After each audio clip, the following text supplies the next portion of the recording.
آدمی کی طرف جس کا یہ بات کہتا ہے کہ اس کو پتہ ہی کچھ نہیں، انا للہ و انا۔ مولانا مودودی جب لکھتا ہے تو اس کا ذہن شروع دن سے کلیئر، یہ شروع میں مولانا تفسیر لکھی، پاکستان بننے سے پہلے سٹارٹ کیا کام، اس وقت بھی اس کا ذہن تھا کہ بادشاہت نے اس دنیا کو تباہ کر کے رکھ لیا۔ بادشاہت کیا ہے؟ یہ تقریباً 1000 برس قبل مسیح کا واقعہ ہے۔ اس وقت بنی اسرائیل پر عمالقہ چیرہ دست تھے اور انہوں نے اسرائیل سے فلسطین کے اکثر علاقے چھین لیے۔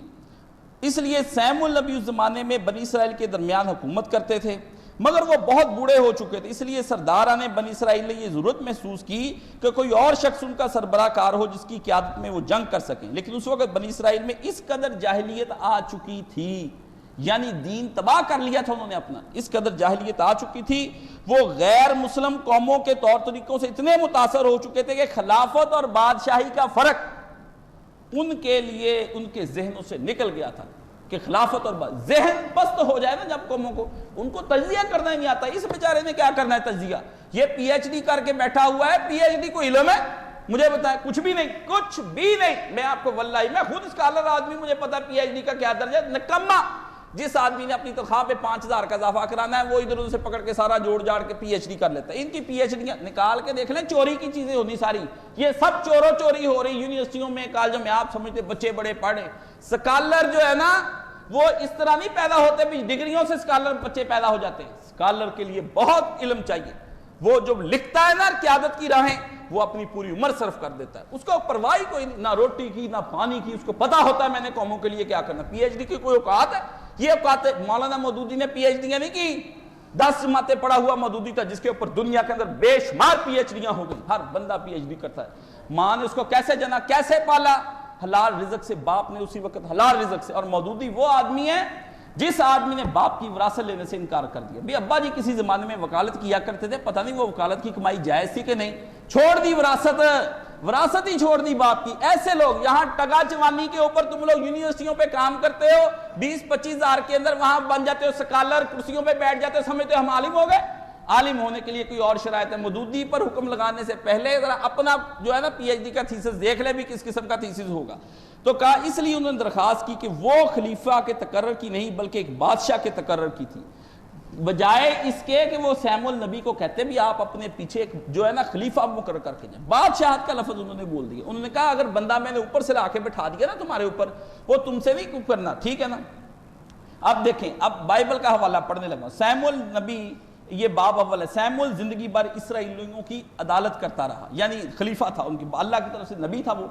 تب سب اسرائیلی بزرگ جمع ہو کر راما میں سیمول کے پاس آئے اور ان سے کہنے لگے، دیکھ تو ضعیف ہے اور تیرے بیٹے تیری راہ پر نہیں چلتے، اب تو کسی کو ہمارے لیے بادشاہ مقرر کر دے جو اور قوموں کی طرح ہماری عدالت کرے، جیسے دوسری قومیں گمراہ ہوئی ہیں نا ایسے ہمیں بھی بادشاہ بنا دے۔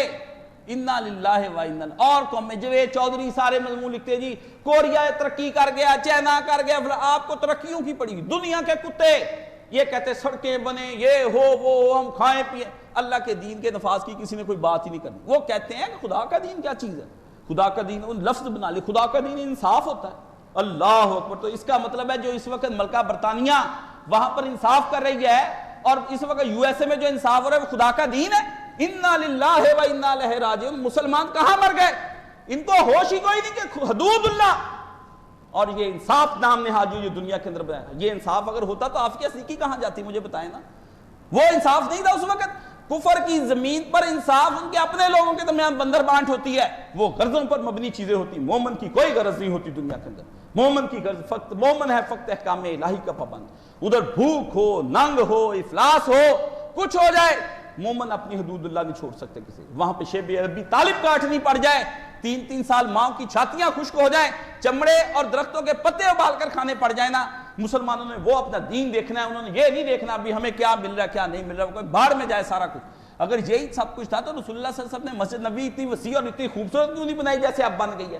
ایئر کنڈیشن حضور لگواتے، اللہ سے رابطہ کرتے، جبریل ڈیلی آتا تھا، یا اللہ گرمی بڑی مدینے کے اندر تجھے نہیں پتا، ریگستان ہے، کنویں میں پانی کلی کروں پانی اوپر آ جاتا ہے، دریاؤں کے اندر جب میٹھے ہو جاتے ہیں، یا اللہ کوئی ایئر کنڈیشن کا انتظام کر اپنے نبی کو، مسلمان ٹھنڈے میٹھے بڑے آرام بیٹھ کر اپنا ذکر کیا کرے، جلیاں ڈالے، اللہ اللہ ہے جی لا الہ الا اللہ، سارے مل ملا کے پڑھیں، کوئی تیرا ذکر بلند ہو۔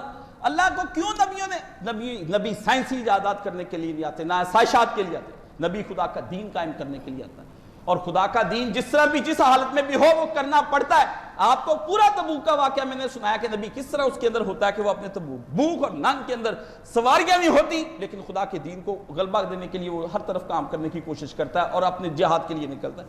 تو مولانا یہاں پر اس پہ لکھا کہ یہ کتاب سیمول بتاتی ہے کہ بادشاہت کے قیام کا مطالبہ اللہ اور اس کے نبی کو پسند نہ تھا، نہیں پسند تھا سیمول نبی کو۔ بار بار اس نے کہا کہ تم نے اللہ کی راہ میں نہیں جانا، اور پھر نہیں نکلے، وہ نہیں نکل بیٹھے رہے، انہوں نے کہا پسند نہ تھا۔ اب یہ رہا سوال کہ اللہ نے قرآن مجید میں بنی اسرائیل کے اس مطالبے کی مذمت کیوں نہیں کی؟ تو اس کا جواب یہی ہے کہ اللہ تعالیٰ نے یہاں اس قصے کا ذکر جس غرض کے لیے کیا اس سے یہ مسئلہ ہی غیر متعلق ہے کہ یہ مطالبہ صحیح تھا یا نہیں تھا۔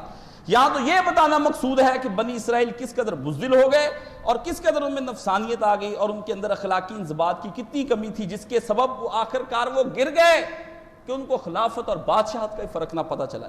اس ذکر کی غرض یہ ہے کہ مسلمان اس سے عبرت حاصل کریں اور اپنے اندر یہ کمزوریاں پرورش ان کے اندر نہ کرے۔ اب میں آپ کو بتاؤں، یہ میرے پاس صحیح بخاری کتاب الانبیاء آ گئی۔